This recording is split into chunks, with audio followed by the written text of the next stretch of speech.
Today we're going to be working with solving exponential and logarithmic equations. So we're going to be looking at some different kinds of equations that may be a little harder to solve from what we had done in the past. We're also looking at application of compound interest. All right, so the only way we've had to solve logarithms before is if we had a log on one side and you rewrote it as an exponential and you could solve the exponential equation. Another way you can solve this is to take the log of both sides, then use the power rule to rewrite it. If you can use the log that's the same base as the original value, then it makes it a little bit easier, as we'll see here in just a second. Mandia, you can take the logarithm of both sides of an equation. Kind of like multiplying on both sides or adding to both sides, that kind of thing. So here, I want to take a log that is base 10 because that's going to be the easiest thing to cancel this out. So I'm just going to take the log of both sides. So log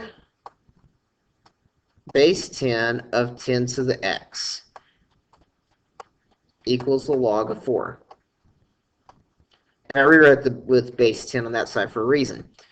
Remember, if you have an exponent and a log with the same base, they essentially cancel each other out. So this just becomes x equals, and then log of 4 we can type in the calculator.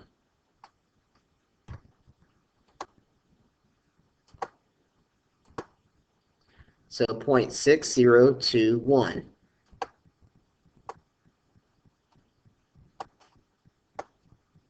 And that's our answer.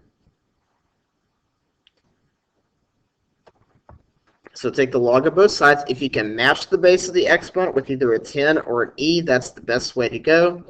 If you can't, then just pick one of them. All right, now this one's base e. So instead of using a log, I want to use natural log, because natural log is base e. So I'm going to take natural log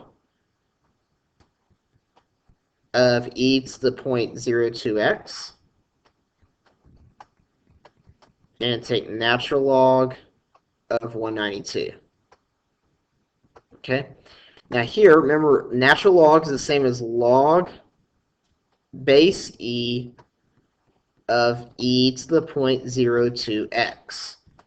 Now we have bases that match. The base of the exponent matches the base of the logarithm. They cancel out.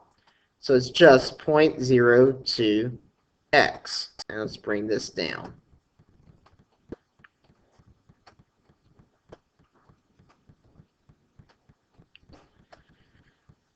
Divide by 0.02, and then we can type it in our calculator, get x.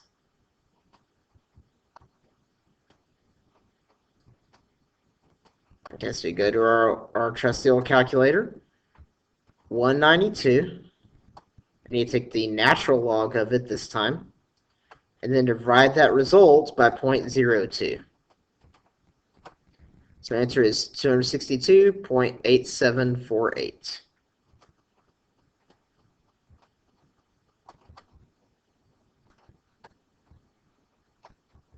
And that's our answer. So if you can match the base, use that. You'll see why here in a minute, because the next example we won't be able to match the base. It'll take a couple extra steps, but it's still doable. All right, so notice here the base is 3. It's not a base 10. It's not a base e. So it's not going to have that nice little canceling property. See, it's just whichever one you want to pick. I can go ahead and use natural log to get some practice using natural log, but you could use a regular log. So natural log of 3 to the 2x equals natural log of 7. So we don't have a base e, so this isn't going to cancel. But what we can do is take this exponent outside the logarithm using our power rule. So 2x natural log of 3 equals natural log of 7. Well, let's go ahead and divide out that natural log of 3.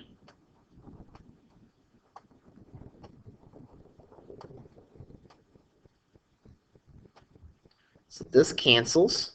We get 2x equals, and let's go ahead and type that part in the calculator. natural log of 7 divided by the natural log of 3. So you get 1.7712.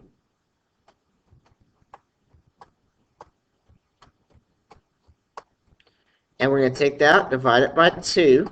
And what I would do is just leave that whole value that's in the calculator, and we'll reround it here at the end. So take this whole thing that's left in the calculator, divide by 2, and we'll round this one, 0.8856. So x equals 0.8856. And that would be our answer. So you do have to use a little bit more work because you have to use that power rule, but it's still a very doable problem. Just take the log of both sides or the natural log. All right, so just to change things up, instead of using a natural log, I use a log this time. It doesn't really matter. It's just a matter of preference. All right, so I'm going to do log of 2 to the x plus 3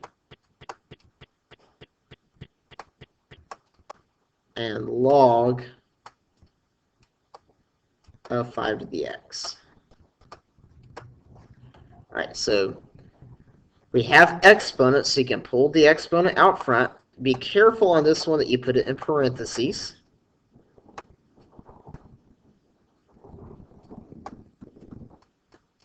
because it's addition.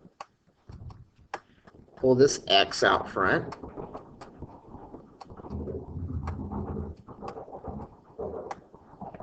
All right, now we need our x's on the same side. So I'm going to go ahead and distribute this log 2. So you have x log 2 plus 3 log 2. And then just bring this side down. This problem's a little bit more difficult to see what you do algebraically. So now we got all that distributed, but it's not immediately clear what we're going to do to solve for x. But like I said, you have to have all the x's on the same side. So if this doesn't have an x, I can leave it here. This one does have an x, so I want it over here. That's always the first thing you need to do, is get all the x's on the same side.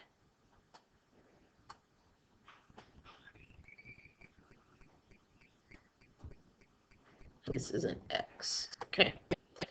So these cancel. We get 3 log 2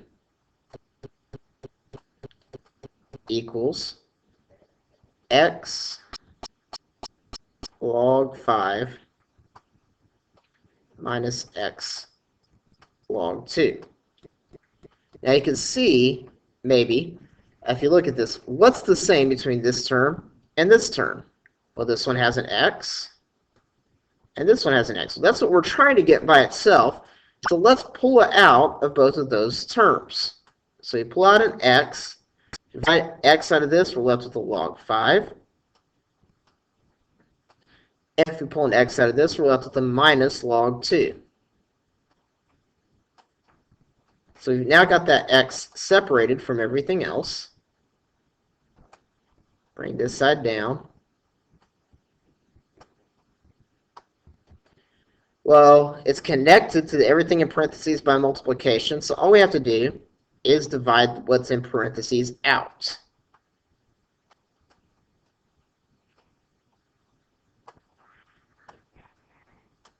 This is really about as hard as a logarithm can get on how to solve it. This is your worst case scenario, so don't freak out too much if this seems like a lot of work. All right, so these cancel. We get x equals on that side. This is all in terms of numbers and base 10. So we can type this in the calculator. So log of 2, log of 2. Let me clear it out first.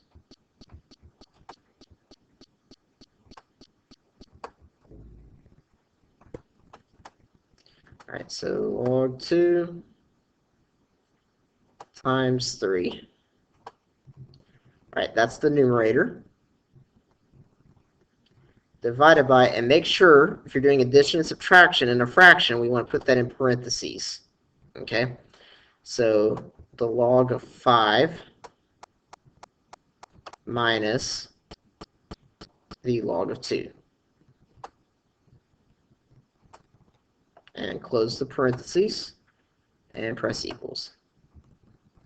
So we get 2.2694.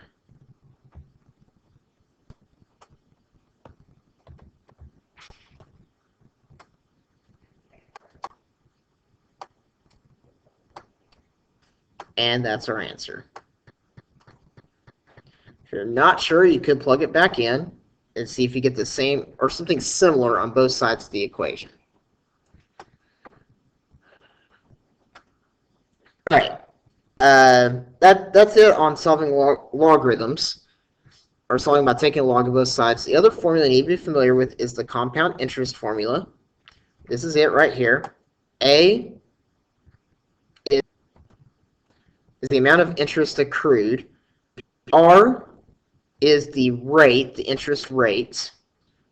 N is the number of times the interest is compounded. And T is the number of years that you have it invested. And P is the principal, the original amount that you're depositing.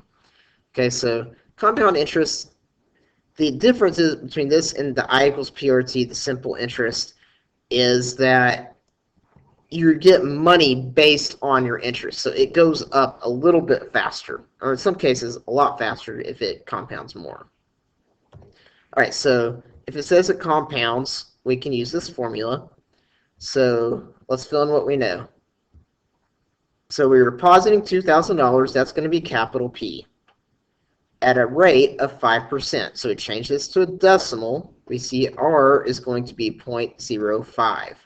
Your decimal 2 units left. Compounded annually. So how many times a year is it compounding? That would be once. If it's semi-annually, that would be 2. If it's quarterly, that means it's 4 times for N. For 10 years, so our time is 10. So just plug it in and then type it in the calculator. So 2,000 times 1 plus R 0.05 over 1 times 1 times 10 to the 1 to the 10th power. All right, so I'm going to simplify a few things before I type this in the calculator. So 0.05 divided by 1 is just 0.05. And if you add $1 and a nickel, we're going to have $1.05. 1 times 10 is just 10. So reduce the simple stuff so that you have a lot less to type in the calculator. Makes it a little less likely you're going to type something in wrong. All right, so let's see, 1.05, raise it to the 10th power, times 2,000. So we get 3,257 and 79 cents.